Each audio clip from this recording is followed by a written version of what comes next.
wherever you are. My name is Joy Kumar Mujumdar, and this is a bridge video channel aimed at the middle level bridge players who are regular players in the tournament at clubs as well as occasional national level tournaments. They want to improve the game, but they don't achieve consistently good results. Maybe an occasional great result, but that is mostly because of the gifts that they receive at the table. So, a little bit of my background. I started learning bridge in the mid-80s from a life master who was a very good player in the circuit, Mr. Rajamani. He was my office colleague and I had just joined, and we had a great bridge team which did well even in national tournaments. And he hammered the concepts into me. He also had a great bridge library and encouraged us to read the books and would quiz us on our proficiency.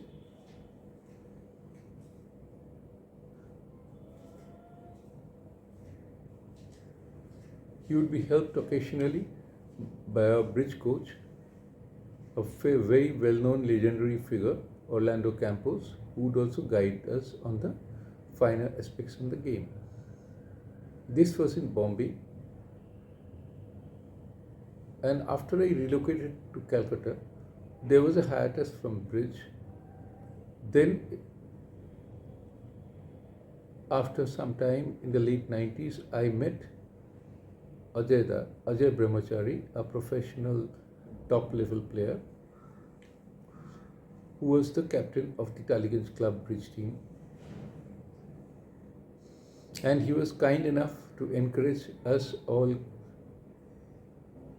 players who would come to him for advice. I still remember that after every tournament that I played, and I would make a number of mistakes, and I would call him up and ask for his advice. As the years passed, my game improved, my understanding and my concepts improved. I could find that my questions now were tough for Ajayda, in the sense that they were in the area of the unknown, in the sense that in bridge there is sometimes in certain deals there is nothing black or white, but a grey, that is different shades of grey. Anyway, with this little bit of background, and I will tell you what the purpose of this blog is. As I mentioned, for the intermediate bridge players who are keen to learn, they must understand it is not the classical squeeze or classical expert maneuvers that gets them the great points. The great points great results come by avoiding mistakes, at errors, unforced errors at the table. Like in every game, in bridge also there are unforced errors, which we sometimes don't realize, or because of ego, we keep on defending that in front of my partners and kibitzers. But if we have the courage to learn from the mistakes and not repeat them, then we can only improve. Now we can move on to a few boards that I would like to share with you to show the common mistakes that we make. Now we come to specific hands that I played in a reasonably high level tournament recently, and we'll take you through the mistakes that both of us made, which are simple avoidable mistakes, and if we didn't make those mistakes, then our score will jump from a modest 45% to an impressive 55 to 60%. Let us start with the first deal.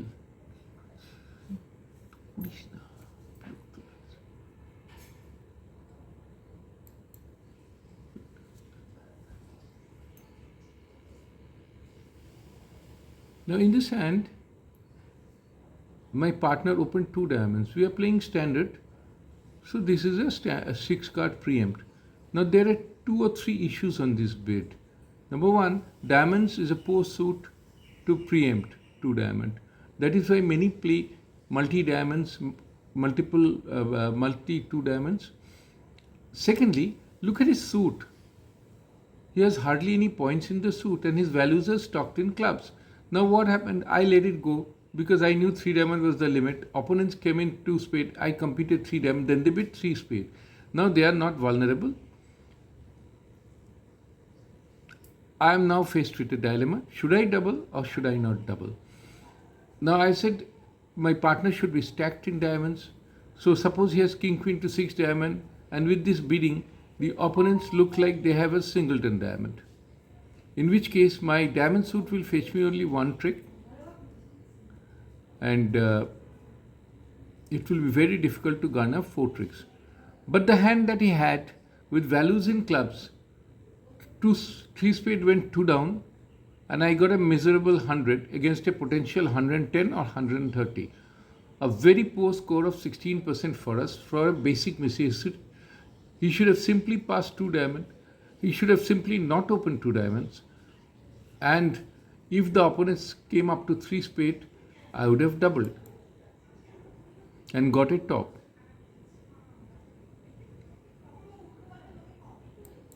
কথা শোনা যাচ্ছে, এত কথা।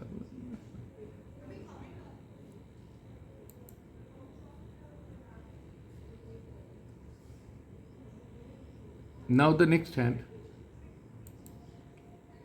Our partnership understanding, right or wrong, is that we don't open one no trump with singleton honor. Now the issue is you can. Some partners do, but you should not break the trust that you have with your partner. Now because he opened one no trump with singleton club king and opponents went to 3 no trump, I know they are light and it's a tight contract. If partner has doubleton club, it would be extremely difficult for him to bring the club suit home in a 3 no trump contract. I doubled, it was redoubled, I stood my ground, and they made it because he had only singleton club king. But suppose he had doubleton club, then the opponents would have gone one short, because they would have to lose one club trick to me. I'll pump in the spade, get 3 spade tricks, and cash the diamond ace, and they'll go one short. We got 0%. If we did not break the partnership language, then we would have got 100%. See the enormous loss that happened because of this basic mistake.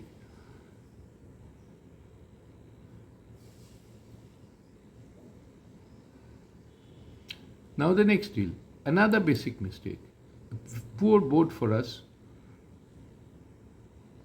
I open one club, standard, minimum 3 card. There is a double by my LHO. My partner comes in with a 2 club bid. Now what is wrong with the 2 club bid? My 1 club does not assure more than 3 cards. And his 2 club is without a club honor. He knows from his hand very likely we are going to defend the contract, and his 2 club will become lead directive, and I predictably led the club king, and we lost 1 trick at the beginning, and they made 10 instead of 9, and we got a poor score.